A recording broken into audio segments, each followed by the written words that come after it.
I can't impress upon the people watching this video just how severe and damaging this drought has been.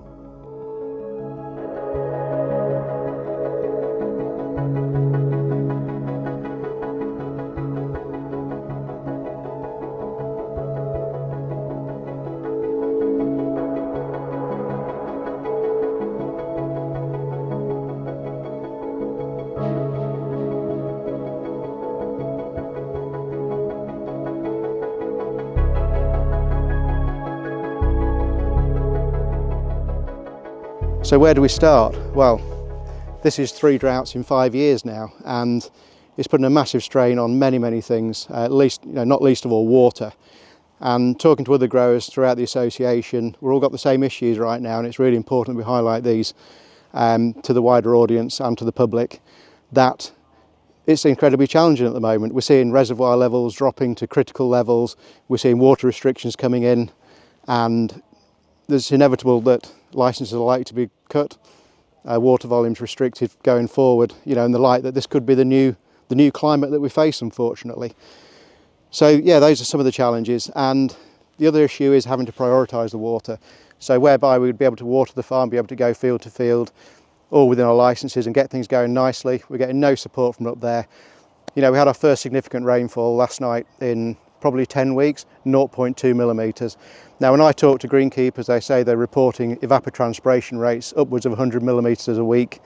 Then that's really not doing any good at all. This isn't a short-term problem, this is a long-term problem. It's going to take quite some time to remedy itself. So in terms of fields, you've probably got the good, the bad and the ugly. So you've got good fields out there which are harvesting at the moment, they're getting prioritised with the water. We've got the not so good fields, we won't call them bad, not to be too negative about it, but these are fields that are going to require probably further inputs, some overseeding perhaps, all additional cost, and also going to take a lot longer to produce. So they may add another 3 to 4 months production time, and with that there's obviously costing built into that. Then we've got the ugly, where growers are probably looking at fields and saying this is not worth the input anymore, it's being ploughed in and the grower has to take the loss. It's a sad scene, a sad scenario, but that's where we're at the moment. And this isn't a doom and gloom video, this is reality, and like I say, it's affecting the wider area, and it can take some significant rainfall to put this right. I'm Harry Seal, Group Farms Manager here at Harrowden Turf. We're here at our Feltwell site in Norfolk. As you can see, drought is affecting the crop severely, with water restrictions in place for irrigation. We're now solely reliant on reservoir water, with decisions having to be made whether we leave production turf and making sure harvest fields are ready. Turf off-site where no reservoir water is available has had to be left without any irrigation. The cost of this will be huge, as overseeding will have to take place, as a lot of this turf should have been mown and in full swing of being irrigated, mown, fertilised, sprayed, all ready for next spring production. We've had just 5 millimetres of rain since the 18th of June, and with restrictions in place from river water since then, the reservoir is now getting down to critical levels. The autumn window for sowing could be shorter than ever. This will be a knock-on effect of spring sowings also struggling. Next year, the industry may find a pinch point, as turf that's been drilled all throughout this year will not be available. So we'll just take a little walk through these beautiful gardens here and these amazing sculptures that are in the sculpture exhibition at the moment, and take a closer look at the lawn here at Doddington. And if we just go down, this would be very typical at the moment of a UK lawn. So like I say, gone beyond dry now and gone to almost a Ryvita biscuit crispiness. Now this is not going to recover in 5 minutes. If we dig down in here, which we probably couldn't at the moment because it'd be rock hard, you probably find there's no moisture until you're down to 10 inches to a foot deep. So that's going to take some re-wetting again. Of course there are survivors, there's the odd weed. Things like dandelions have incredibly deep tap roots like this, and a little bit of yarrow, which traditionally is a very drought tolerant weed.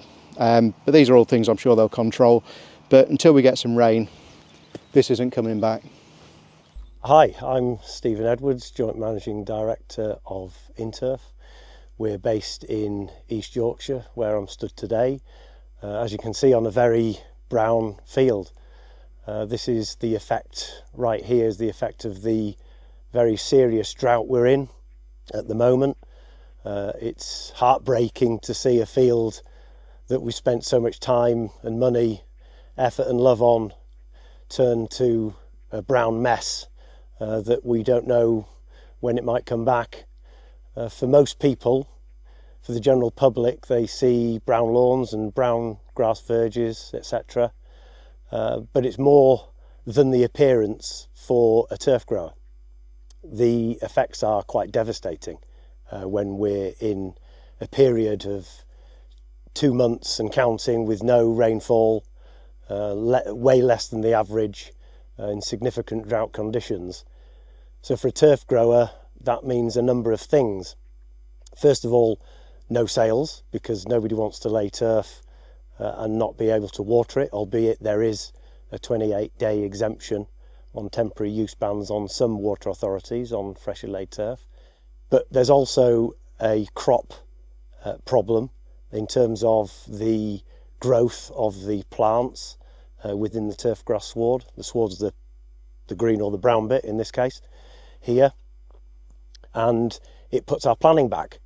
So next year there's a potential we won't have a lot of turf in the industry to sell in the market.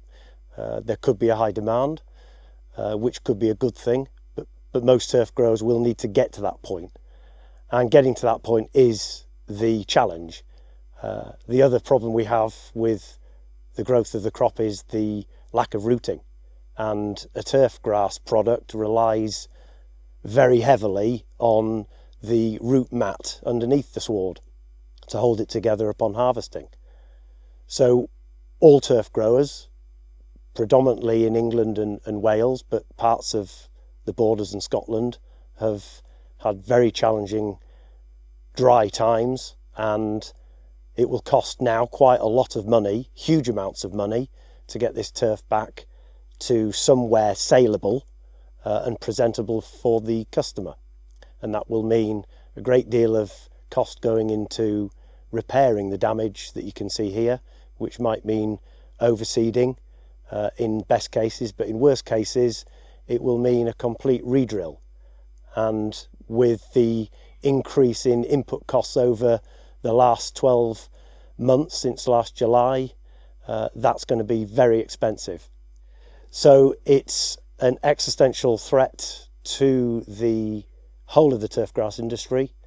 I'm not sure whether some of our friends and colleagues across the country will even be growing turf this time next year, because sadly some of those businesses might not survive. And I can't impress upon the people watching this video just how severe and damaging this drought has been. So we headed a few miles down the road to a local sports facility from the beautiful grounds of Doddington Hall, and this is an area that's a very public space. They play cricket here in the summer, and if you look to my right, you can see there the wicket looks like it's had a recent renovation. It's lovely lush green grass, and it will be getting the water, the fertiliser, all the things it needs. However, on the outfield we can't do that. So just like the grounds of Doddington Hall and every other lawn in the UK right now, it's suffering from the lack of water. So whereas this is cricket all summer, it's now been lined out ready for football, and this is what football is going to be like at grassroots level this year. Quite a contrast to the high-end stadiums that we see on the television, I'm sure you'll agree. But what can we do until the rain comes? There's really nothing we can do about this. All we can do is just hope that it comes soon. Not in a big flood, but in nice gentle, few millimetre at a time, just to soak the profile through gently and get everything re-wetted so this grass can recover and make a softer landing for the players. So in summary, I think in turf production, we have future water challenges, not just current ones. I believe there'll be challenges in the future, but also this year we've seen things like the cost of diesel almost double. We've seen fertiliser costs go up. There's lots of additional inputs on irrigation, extra irrigation time, wear and tear on irrigation equipment. All these things all contribute to the bottom line, and it's inevitable at some point that the cost of turf is going to have to go up. Now, if this has to happen, it's important that it does, to ensure this business and this whole industry remains sustainable. Now, sustainability is the buzzword there. Without natural grass, we've got a real problem. If the whole world goes artificial, we've got an even bigger one. So it's important that we continue to use natural turf. It has many, many benefits, most of all environmental. So things like oxygen creation, things like carbon sequestration, also erosion control, noise absorption, all these things. So it's very, very important going forward that this planet remains with natural turf, and fingers crossed we get a recovery soon. So I hope you've really enjoyed this video, and I hope it's really highlighted some of the problems we're facing at the moment, not just in turf production, but in the wider turf areas. So like I say, everything from amenity areas through to sports grounds, all these places at the moment are all crying out for rain.